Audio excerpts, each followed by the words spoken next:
Hoje nós vamos estudar e conversar sobre uma das fraturas mais temidas e perigosas que existem.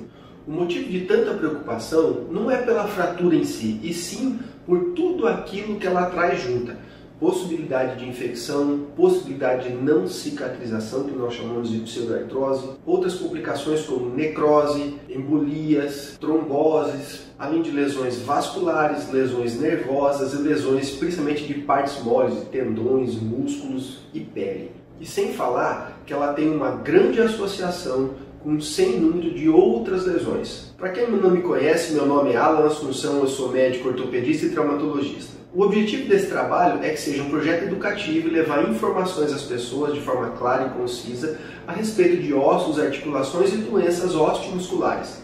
As fraturas às quais eu me refiro são as fraturas expostas. Muita gente pensa e associa a fratura exposta a grandes acidentes, onde a perna e o osso fica muito machucado, o osso fica para fora. Não está errado, mas a definição de fratura exposta é toda aquela fratura que tem o seu foco de fratura, que é a região que fica entre os ossos, em comunicação com o meio externo. Então basta que você tenha um pequeno corte na pele e que você consiga perceber que existe um trajeto entre aquele corte até o foco de fratura, e a isso a gente denomina fratura exposta ou fratura aberta. Então quer dizer que o osso para fora é a fratura exposta?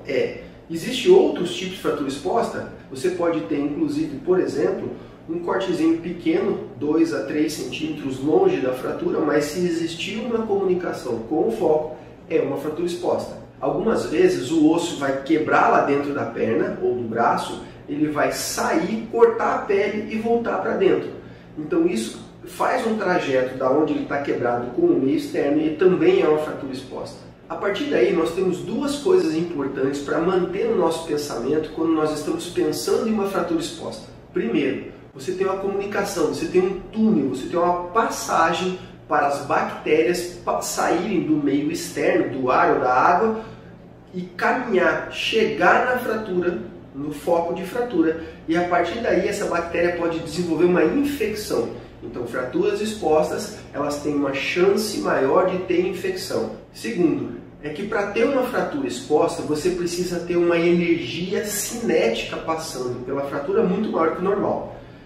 Isso quer dizer que o trauma, a pancada, a batida tem que ser muito grande naquele membro para que aconteça uma fratura exposta. Isso vai levar a não só a fratura, mas uma lesão associada dos tecidos e das partes moles que estão ao redor da fratura, envolvendo musculatura, tendões, ligamentos, a própria pele, muitas vezes vasos e nervos associados.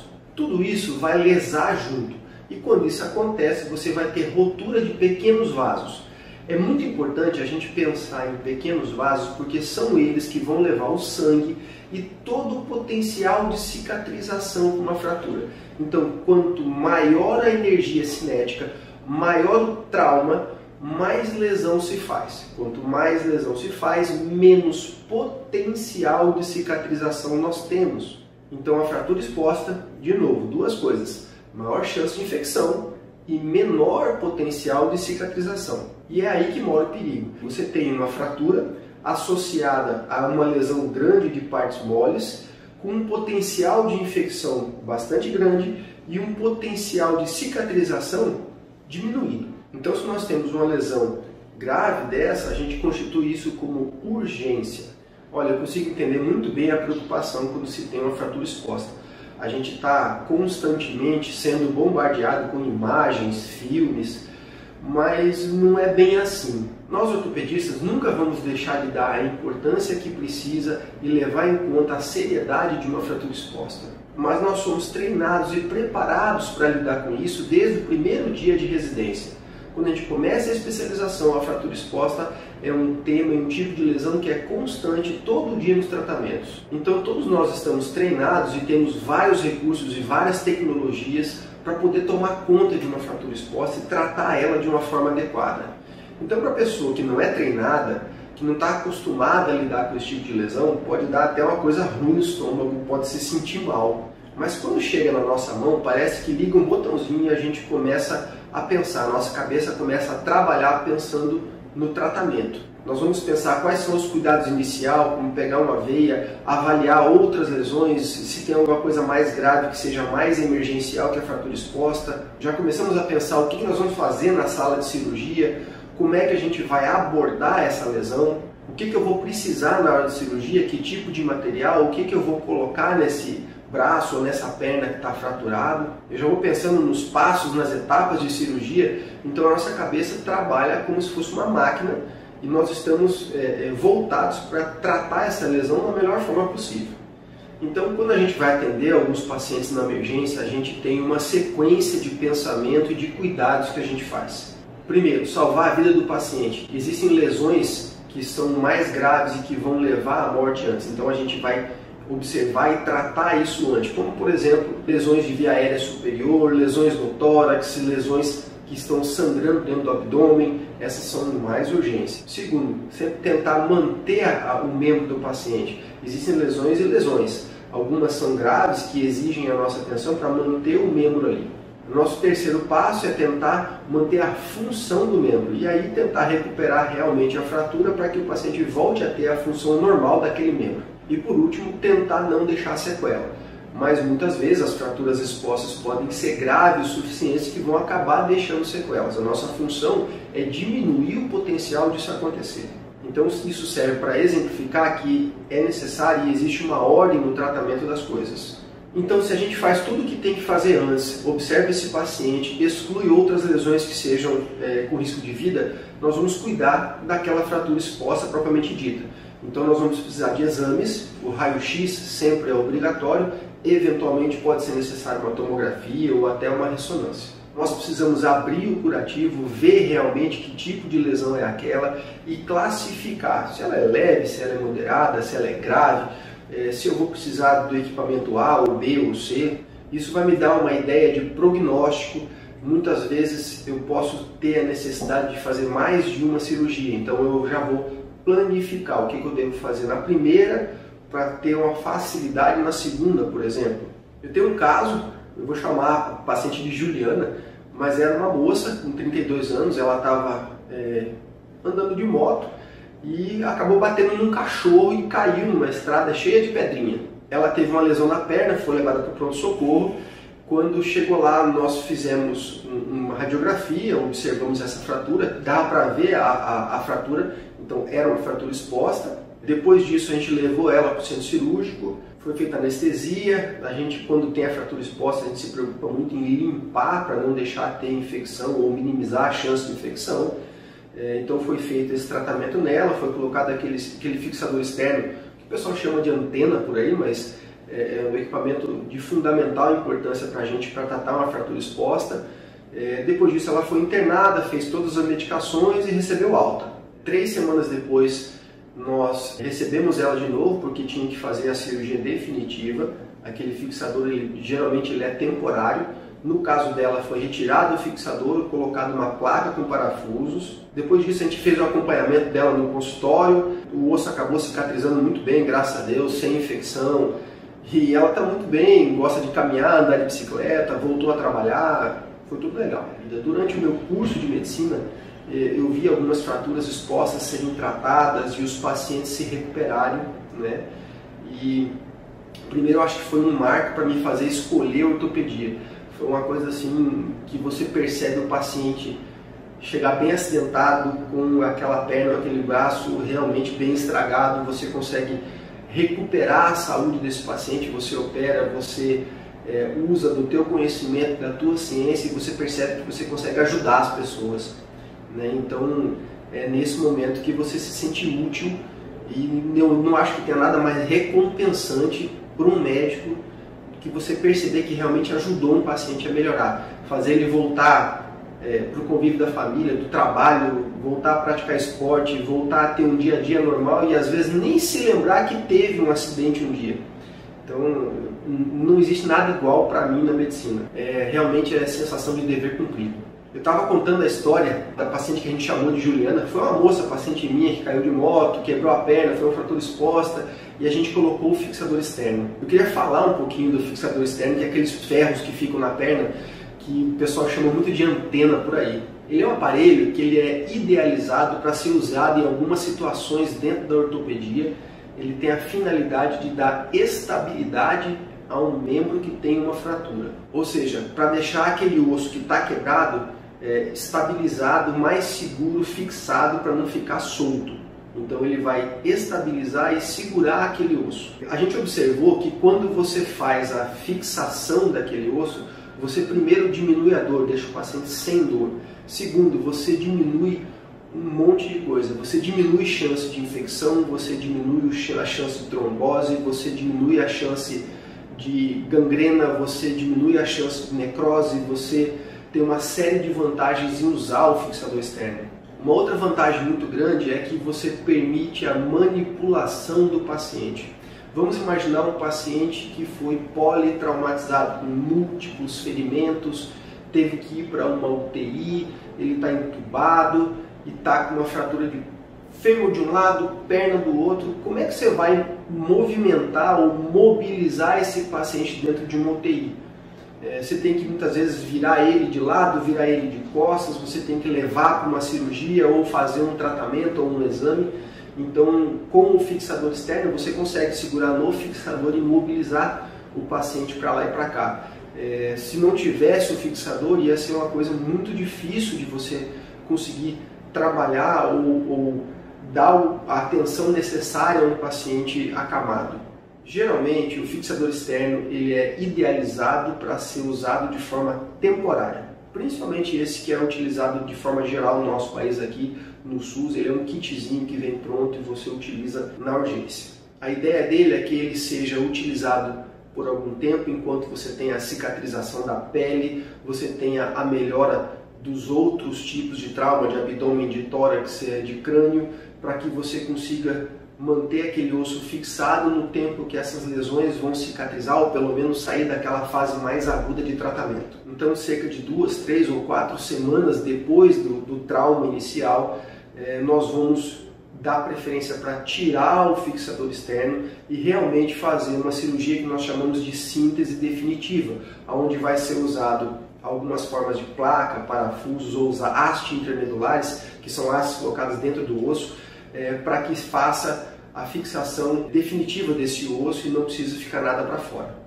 Já que a infecção é um dos maiores medos, quais são as medidas a serem tomadas? Primeiro, na fratura exposta a gente tem que saber que existe a necessidade de se fazer uma cirurgia. O paciente vai ser anestesiado e depois de anestesiado o médico vai ter que fazer o que a gente chama de cheque ou visualização da ferida, explorar a ferida e limpar. Muitas vezes a gente acha terra, pequenas pedrinhas, pedaços de roupa, mato, grama, isso tudo pode ser achado dentro da ferida da fratura exposta. Então não tem como fugir da cirurgia. A gente faz uma limpeza mecânica, onde realmente é lavado e limpado aquela ferida que está suja.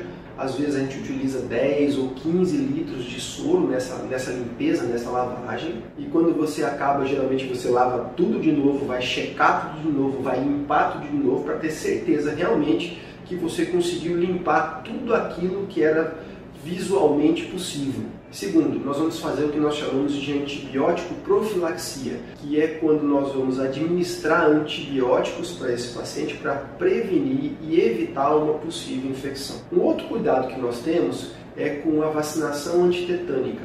Então nós vamos fazer uma avaliação e, se for necessário, vamos fazer um reforço de antitetânico nesse paciente durante o atendimento inicial ou durante a cirurgia. Uma coisa que eu não disse ainda é que existe um fator tempo. Lembra que eu falei que era urgência?